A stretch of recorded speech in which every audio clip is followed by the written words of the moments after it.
Bonjour.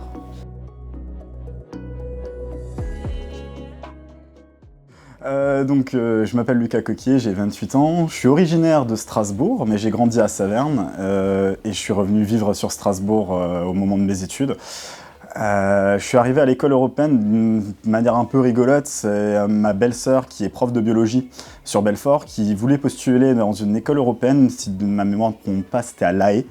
Et elle avait trouvé l'offre d'assistant d'éducation et de direction à l'école européenne de Strasbourg. Elle m'avait dit ah, tiens, toi qui cherches ce poste-là sur Strasbourg, postule.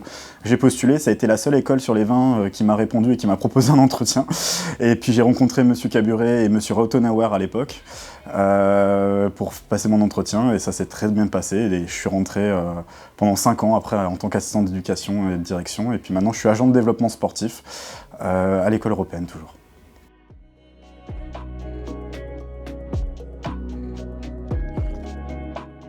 Maintenant, j'occupe la fonction d'agent de développement sportif. C'est une fonction qui est très diverse, mais l'objectif principal, c'est de développer le sport à l'école.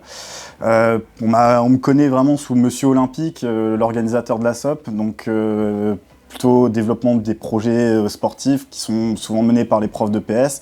Donc en fait, je suis surtout en soutien des professeurs de PS sur toutes les actions UNSS, sur les cours EPS, et j'essaye de développer des projets avec le groupe élèves Sportiz qui vont parler à l'ensemble de la communauté scolaire, donc les enseignants, les élèves, mais pas que seulement du secondaire, aussi le primaire, et puis on va essayer de passer aussi sur de la maternelle très rapidement.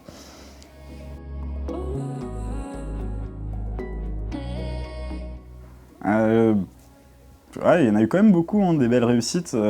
Après, je pense que la plus belle réussite, ça reste la semaine olympique et paralympique parce que c'est un projet qui maintenant est un réel projet d'établissement. Il est chaque année ancré dans l'emploi du temps de tous les événements qui se passent à l'école. Donc forcément, c'est pour moi une très grosse réussite et une très belle fierté de l'avoir mené là où il s'en est aujourd'hui, quoi.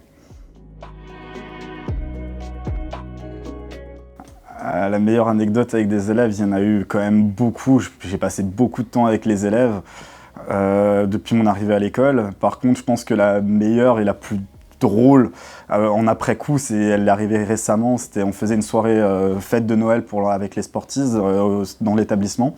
Et puis à 21h30, au moment où les parents venaient récupérer les élèves, on s'est retrouvés complètement bloqués à l'intérieur de l'école, sans avoir aucune possibilité de sortir. On a beau essayer de trouver toutes les options, on a dû escalader un grillage pour pouvoir sortir, c'était assez rigolo. Il y avait beaucoup de stress sur le coup, mais après coup, c'était vraiment un bon souvenir pour tout le monde. On avait l'impression que l'établissement était abandonné, livré à nous-mêmes, et c'était vraiment fun comme expérience. Je pense que les élèves en gardent un très bon souvenir, et moi aussi.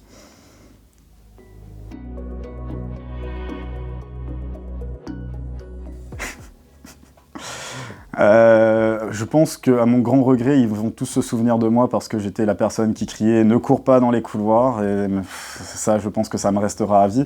Maintenant, j'aimerais qu'on se souvienne de moi comme plutôt quelqu'un de tout le temps souriant, dynamique, qui voulait dynamiser les choses et j'espère qu'on se souviendra de moi comme ça plutôt que le monsieur strict dans les couloirs.